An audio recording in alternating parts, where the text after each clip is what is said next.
Bonjour et bienvenue chez Seb l'Aquariophile. Je suis ravi de vous retrouver dans cette nouvelle vidéo pour un nouveau portrait aquariophile. Aujourd'hui, je vous emmène découvrir Jérôme, un grand passionné d'aquarium marin, pour une démonstration de bouturage de coraux. Salut Jérôme, alors il y a longtemps que tu te passionnes pour l'aquariophilie? J'ai 40 ans, depuis que j'ai 5-6 ans j'ai démarré comme tout le monde avec des guppies, des platies, enfin des mousses. J'ai fait mes études dans ce domaine-là, donc j'ai fait un BEP de vendeur animalier, un BTA commerce et gestion avec option animalerie. Et puis donc j'ai filé à 21 ans, à la base je suis angevin et puis j'ai une offre d'emploi au Bricomarché à Contenir. Et donc ça fait maintenant 20 ans que je suis ici. Et ça fait 12 ans que je suis à mon compte. Et l'eau de mer, ça fait 14-15 ans que je suis dedans. Donc c'est une grosse passion. C'est super intéressant. C'est beaucoup de boulot au niveau de la maintenance pour le magasin. Alors qu'est-ce que tu vas faire là, en fait exactement? Donc là le plateau je l'ai reçu hier, il faisait à peu près 10 par 10 en taille. Il y a des polypes bleus fluo qui ressortent. Donc je l'ai coupé à la Dremel et puis je vais le coller sur un petit support à bouture. Avec de la colle en gel. Comme c'est un corail dur, j'ai pas besoin de mettre de masque ni de gants. Sinon il y a certains coraux, surtout les coraux mous, tout ce qui est Zoanthus, Perlitoa, Rhodactis, c'est des coraux toxiques, donc le port de gants et de masques est obligatoire. Donc là, ça c'est facile à coller, je mets une pointe de colle. Alors on met carrément de la colle en fait. Ouais, un gel de colle comme ça. Top. Donc en bas c'est quoi? C'est le support en fait. C'est le support, c'est un petit support en céramique. Top, tu vois. Là c'est bien sec, je le colle comme ça. Donc là ça a bien pris, je laisse quelques secondes. Donc on a 10 minutes à peu près, hein, le corail sans eau, tiens, sans problème. C'est bien sec en quelques minutes en fait. Après je remets sur ma grille. Là, comme ça. Alors, il y a d'autres styles de colle. Il existe des billes composants. Mais je suis pas forcément trop fan. Donc après ça dépend vraiment de la bouture. Hop, là ça prend bien. Voilà, comme ça. Toc. Je vais le laisser un petit peu. Finalement c'est des colles qui n'interagissent pas dans l'eau en fait une fois que c'est sec. Alors après il faut, je les rince quand même ou avant dans un petit bac à part. Et bon, comme il y a l'écumeur, ça pose pas de problème. Il ne faudrait pas faire 150 boutures dans un bac de 100 litres, sinon ça fera un petit peu de toxine. Finalement on peut bouturer tous les coraux durs en fait. Ouais, une bonne partie. Ouais. Après il y a ce qu'on appelle les coraux branchus. Ça c'est des pieds qui valent plus de 200 €. Donc on n'a pas forcément toujours la clientèle prêt à mettre 200 € dans un pied. Puis l'intérêt c'est de pouvoir proposer aux gens des petits prix pour des coraux quand même entre guillemets d'exception. Donc là moi j'ai ma pince coupante. Et je regarde après comment je peux couper hop, le corail. Voilà, donc là j'ai une bouture comme ça. Et pour les boutures comme ça, moi en branche, j'utilise pas ces supports là. Alors c'est le problème justement que j'ai eu de problème de livraison. J'utilise des supports, hop, voilà, huilés, voilà. Des supports comme ça. Là je mets soit une colle bicomposant, c'est deux tubes de colle, je fais moitié-moitié, je mélange les deux, ça va se ramollir, donc ça me fait une pâte. Je mets la pâte, je mets la bouture dedans, ça va sécher au bout de 10 minutes. Après je suis plus fan moi de la colle de chez Aquafora, c'est des billes. Donc je mets les billes à chauffer, dans une petite casserole, ça va se ramollir. Et puis j'ai à peu près 1 minute pour que la colle sèche. Donc après j'ai juste à mettre un petit morceau de pâte dans le trou, je mets ma bouture et en 30 secondes c'est sec. Et ce qui est déjà dur, je peux le réutiliser en le rechauffant dans l'eau. En fait, une fois que c'est bouturé, j'avais déjà fait celui-là hier, j'ai fait ça.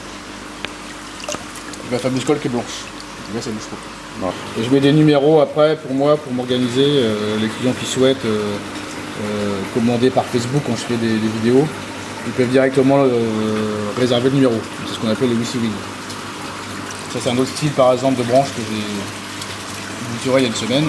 Du coup c'est l'Opora, pareil ça bouge pas. Il prend grosso modo 1 cm par mois, avec des bons paramètres. Après il faut voir l'éclairage, le KH, le calcium, c'est des coraux qui sont purement en éléments descriptifs. Donc il faut quand même des paramètres stables, mais la croissance est assez rapide. Et ensuite, donc il y a tout un tas de variétés de coraux durs. Les coraux mous, Donc, par exemple, je parlais tout à l'heure du Zoanthus, donc ça va être celui-là. Donc ce corail là, quand on le bouture, on peut prendre soit un tournevis plat, un marteau, puis on casse des morceaux. C'est des petits morceaux par exemple que j'ai collés, hop, ici, ça par exemple ça s'en est, le Zoanthus. Le port du gant, enfin des gants, des lunettes obligatoires. Et pourquoi c'est obligatoire pour Ça peut envoyer une toxine, voilà, ça c'est un lien par exemple. Donc si on reçoit une toxine, le jet dans les yeux, ou si on a une plaie, c'est carrément dangereux. Donc là c'est obligatoire. Et là c'est le même système, donc on casse des morceaux, et puis après on les recolle sur un support. Ça pareil, c'est un corail mou, super joli. C'est pas chic à rien. Mais ça finalement on met une petite bouture dans son bac et ah ouais, il ça va prend tripler en 2-3 mois, hein, ça peut super vite. Hein. Là l'intérêt là c'est des boutures, on est entre 15 et 30 euros en moyenne. Et l'intérêt c'est de pouvoir choisir des choses parfois un peu plus délicates et puis de faire l'essai sur du petit budget. Quoi. Le pachi par exemple on le reçoit comme ça. Voilà. Donc là après je prends une lame. Donc ça c'est quoi ce C'est une pachi clavularia, c'est ça. Ouais. Alors après on confond des fois avec la clavularia biarum, ça se ressemble. Mais là l'idée c'est que là je prends, ouais, voilà il faut pas forcément des lunettes. Hein. Là je prends une lame, je coupe, ouais, le corail se referme, et après je colle. Ah on peut coller c'est sur facile, une partie, c'est facile à coller ça. Donc c'est facile à bouturer.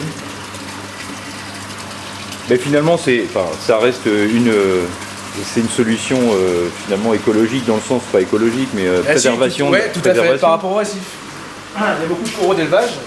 Et puis, je préfère honnêtement, moi, vendre, par exemple, le corail, l'acropora que j'ai bouturé hier. Je préfère, entre guillemets, faire plaisir, même si ça reste du commerce, vendre 15 boutures à 15 clients que de vendre un gros pied. Et puis, une fois, si le pied se nécrose, en général, ça part très vite. Si il y a une nécrose sur un pied, en 2 jours, le corail est mort. Donc là, au moins, il y a plusieurs exemplaires. Mais ceux qu'on trouve dans le commerce, au final, c'est quoi? C'est du corail d'élevage aussi? Alors ça vient beaucoup, l'Indonésie bloque les exportations, donc ça vient beaucoup d'Australie. Donc il y a de l'élevage et du sauvage, il y a les deux. Et puis on a le Vietnam pour les coraux mous, ce que je vous montrais tout à l'heure, les Zoanthus là, mais c'est vraiment que du mou. Donc là c'est principalement Australie. Donc pour la plupart, ils sont quoi, protégés ou il y a un numéro de CITES? Alors justement, ouais, une bonne question. Les coraux durs sont soumis à un CITES, donc c'est lié à la Convention de Washington. On se doit ensuite, nous en tant que pro, de faire une facture, de noter le numéro de CITES du corail qu'on reçoit quand on a la facture. Et on délivre en fait ce papier-là avec une facture pour que tout soit sur l'ordre. Donc c'est important de respecter ce point-là. Et il n'y a pas de CITES par contre pour les coraux mous. Et du coup, dans l'idée, c'est ce qu'ils sont en train de faire aussi pour reconstruire les barrières de corail. C'est des projets qu'ils ont mis en place justement de faire des boutures. Après, effectivement, j'ai vu ça, ouais. Ouais, ils prennent des tables, beaucoup d'Indonésie. Hein, ils prennent des tables et puis ils mettent des boutures. Et ils mettent une petite bouture comme ça, justement, une petite bouture de 2-3 cm. Donc peut-être un peu plus grosse quand même parce que c'est un peu plus fragile. Oui, c'est des choses. Et puis il la laisse 6 mois en eau. Après, je suis pas spécialiste, hein, j'ai jamais été. Voir, mais occupé de table, etc.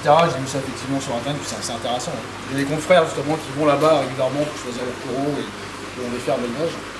Mais c'est important pour éviter le prélèvement. Ouais, tout à fait. Toc toc, bénitier. Et toi dans les coraux là, t'as un préféré dans tout ce que, tu as? Ouais, la Cantastrea. Alors, attends. La Cantastrea. La Canta, c'est ces coraux-là. Ça c'est un corail qu'on met au sol. Ah les à moitié violets là. C'est une tuerie ça. Ouais. C'est super joli. Ouais. Et je fais des compos, je sais pas si on va bien voir. Non. On va pas là. Non, sur du. On va aller sur le bac. Ouais, attends, on va aller faire ça. C'est une tuerie, c'est on va la copier. Et du coup tu fais des compos en plus. Ouais, je vends ça. Je vends ça plus en VPC. Donc la Cantastrea, donc ça, il y a toute une palette de couleurs, ça met au sol, c'est costaud. Voilà, il s'est refermé. Là j'ai mis plusieurs souches sur une gorgogne. C'est de la compo, alors j'appelle ça le Reef Forest.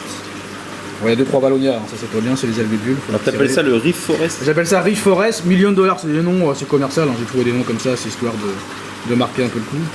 Donc ça c'est vendu, ça va partir bientôt.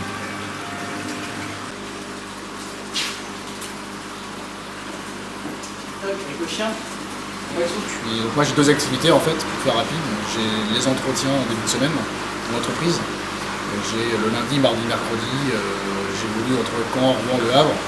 Et je vais chez les médecins, les dentistes, les maisons de retraite, cliniques, restaurants et particuliers, donc entretenir les aquariums.